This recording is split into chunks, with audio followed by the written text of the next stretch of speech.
I didn't say a word when they handed me that $500 fishing violation. I just pulled out the lake deed and watched their faces turn white. The Lakeside Manor HOA thought they could control who fishes in their lake. What they didn't know was that I'm a Navy civil engineer who just bought the entire 47-acre lake underneath their precious community dock. Where are you watching from? Drop a comment below because you're about to witness the most satisfying HOA takedown involving water rights law, military precision, and how one veteran turned fishing regulations into a neighborhood lockout. Let me introduce you to Captain Mike Sullivan. That's me, 38 years old, Navy civil engineer, and the guy who just made an entire HOA board realize they never actually owned the water they've been regulating for 15 years. I moved to Lakeside Manor 6 months ago, specifically because the real estate listing promised exclusive lake access and peaceful fishing from community dock. The HOA welcome packet even included a fishing guide with community water guidelines. That was before Linda Martinez became HOA president. Linda's 52 years old, drives a white Lexus, and treats homeowners like tenants in her personal resort. She's got that specific type of manufactured authority that comes from reading HOA rule, books like religious texts, the kind of woman who measures grass height with a ruler and calls code enforcement when someone's mailbox is the wrong shade of black. My first fishing trip was perfect, caught 3 bass right off the community dock at sunrise, posted a photo on the neighborhood Facebook page with, "Great way to start the day at our beautiful lake." Linda's comment appeared within minutes. "Sir, fishing is restricted to designated hours only. Please review HOA Guidelines Section 7.3.2. I checked the guidelines. Fishing allowed 6 a.m. to 8 p.m. I was fishing at 6:15 a.m. Second violation came a week later for excessive fishing frequency. Apparently, fishing more than twice weekly required a special permit that cost $200 annually. This permit wasn't mentioned anywhere in the welcome packet or real estate listing. The third violation broke my Navy engineer brain: use of unauthorized fishing equipment. My military-grade tackle box violated the aesthetic standards for community dock usage. That's when I realized Linda wasn't enforcing legitimate rules. She was making them up to control who used the lake. While Linda was busy printing violation notices, I was researching something she'd never considered: property law and water rights. 20 years in Navy engineering teaches you to check the foundation before building anything. The breakthrough came at the county recorder's office. The original 1987 property deeds showed something beautiful. The lake was never part of the HOA development. It was separately owned by a holding company that had been leasing access rights to the developer. Here's your knowledge nugget. HOAs can only regulate property they actually own. If they're regulating someone else's water, that's called trespassing, with authority. But it gets better. The holding company had defaulted on property taxes 3 years ago. The lake was scheduled for tax auction, and nobody had bothered to bid because they assumed the HOA owned it. I called the county tax office. Auction was set for next Thursday. Minimum bid, $47,000 for 47 acres of pristine lake. Linda escalated when I challenged her authority. She organized an emergency HOA meeting to discuss dangerous fishing practices and invited the local game warden for a safety inspection of my equipment.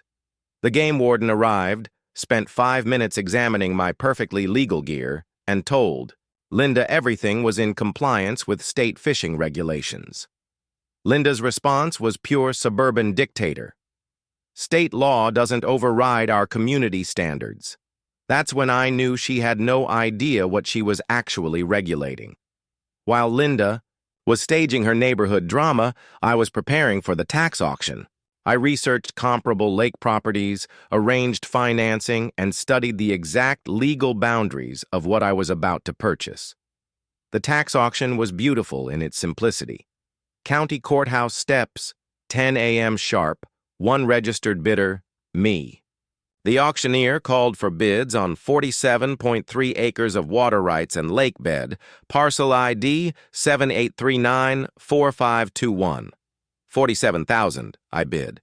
Going once, going twice, sold to bidder number 1. I now owned the entire lake that Linda had been regulating like her personal kingdom. The recording happened that afternoon. By 5 p.m., I was the legal owner of every drop of water in Lakeside Manor's community lake. Linda discovered the ownership change when I posted new signs the next morning. Private lake. No trespassing. Owner permission required for all access. Her frantic phone call came at 6:30 a.m. You can't block community access to our lake. Ma'am, I replied calmly, it's not your lake. It's my lake. And according to your own HOA rules, I need to see permits for any dock usage. The emergency HOA meeting was scheduled for that evening. Linda stood at the podium in her power suit, gesturing wildly at aerial photos of our community lake, while I sat quietly in the back corner. This veteran has illegally seized community property, she declared. He's holding our lake hostage. The attorney she'd hired explained that the HOA had never actually owned the lake. They'd been operating under an assumed easement that had expired with the original developer's bankruptcy. When Linda asked what legal options they had, the attorney's response was perfect. You can negotiate with the new owner, or your residents can find somewhere else to fish. The negotiation was everything I'd hoped for.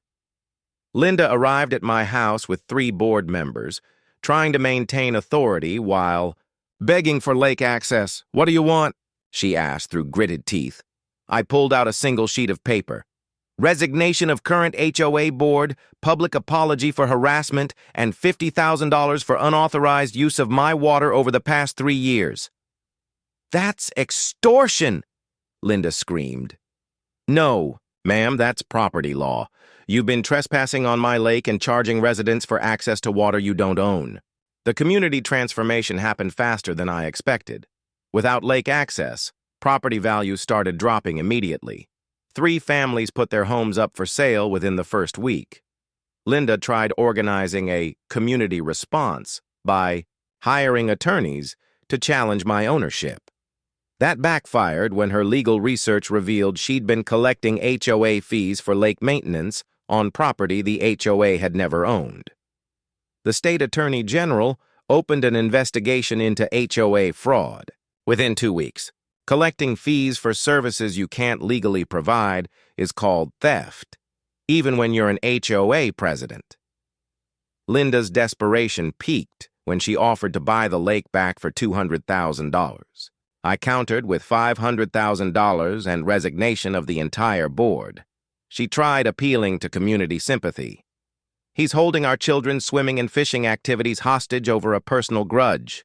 My response at the next community meeting was simple. I'm happy to discuss community access once we have an HOA board that understands property law and treats residents with respect. The recall election removed Linda and her entire board within 30 days.